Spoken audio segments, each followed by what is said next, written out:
محبت جہاں مصطفیٰ ہیں، اس کلام کے بارے میں جاننا چاہیں گے کہ یہ کلام کسی کی فرمائش پر لکھا گیا اور آپ نے کب لکھا، کہاں بیٹھ کر لکھا، کون سے سن میں لکھا اور کس کو پڑھنے کے لیے دیا آپ نے؟ یہ کسی کی فرمائش پر نہیں لکھا تھا. یہ کلام میں نے دیکھیں، میں سن 2014 میں سرکار مخدوم اشرف جہانگیر سمنانی کی بارگاہ کرم میں حاضر ہوا. کچھ مشکلات ایسی آئیں کچھ، تو میں سرکار کی بارگاہ میں حاضر ہوا. پھر وہاں مستقل طور پر کچھ وقت میں قیام کیا میں نے. پھر وہاں ایک دن بڑی عجیب سی کیفیت تھی، بہت دل ٹوٹا ہوا تھا. تو پھر یہ بیٹھا تھا نیر شریف کے کنارے، سرکار مخدوم پاک کا گنبد دیکھ رہا تھا. تو یہ شروع ہوا وہاں پھر ایک وہ شہر محبت جہاں مصطفیٰ ہیں، کوئی نعت میں سن رہا تھا مدینہ شریف کی. تو پھر مطلع یہ آیا، یہ کرم تھا سرکار کا اور لکھوانا تھا. تو پھر وہیں بیٹھ کے سیڑھیوں پہ بیٹھ کے 3 دن میں 3-4 شعر پہلی نشست میں ہوئے، پہلی وہ.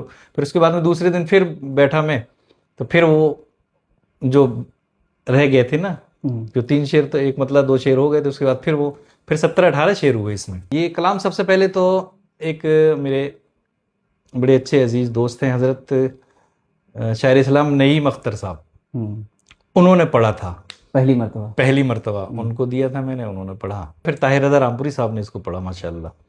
ان کے پڑھنے سے یہ مقبول ہوا، مشہور ہوا. پھر کچھ حد تک پھر اس کے بعد میں جب پاکستان پہنچ گئے وہاں سے اٹھا لیا. اب دیکھیں بارگاہ سرکار مخدوم اشرف جہانگیر سمنانی میں بیٹھ کے لکھا یہ کلام. اور جب شاید زہیب اشرفی نا، اور اشرف کی دربار میں لکھا گیا، اشرفی نے اس کو مقبول اور مشہور کر دیا. یہ کلام جو ہے جب پاکستان پہنچا تب مشہور اور مقبول ہوا ہے. میں چاہتا ہوں کہ آپ کی زبانی، آپ کا مطلب بھی اور آپ کا مقطع بھی میں سننا چاہتا ہوں، کیونکہ بہت سارے لوگ نہیں جانتے ہیں اور شاید ابھی ان لوگوں تک بات پہنچی نہیں ہے جو عوام الناس. علماء تک تو الحمدللہ باتیں پہنچ گئی ہیں، لیکن وہ مقطع اور مطلع آپ 2 شعر وہ شہر محبت کا. مطلب تو یہی ہے، وہ شہر محبت جہاں مصطفیٰ ہیں وہیں گھر بنانے کو جی چاہتا ہے.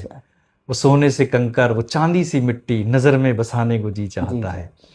اس میں ایک شعر تھا، جو دیکھا ہے روئے جمال رسالت تو بولے عمر مصطفیٰ جان رحمت. طاہر بھائی نے وہاں اپنا نام لگا لیا تھا. تو یہ اصل شعر تھا، یہ جو دیکھا ہے روئے جمال رسالت تو بولے عمر مصطفیٰ جان رحمت. بڑی آپ سے دشمنی تھی مگر اب غلامی میں آنے کو جی چاہتا ہے. پھر اس کا مقطع میں نے جو کہا تھا، جو دیکھا ہے آقا کے قدموں کا پتھر تو کیا حال دل کا بتاؤں اے اظہر. کبھی سر پہ رکھنے کو دل چاہتا ہے، کبھی سر جھکانے کو جی چاہتا ہے. سبحان اللہ. یہ مقطع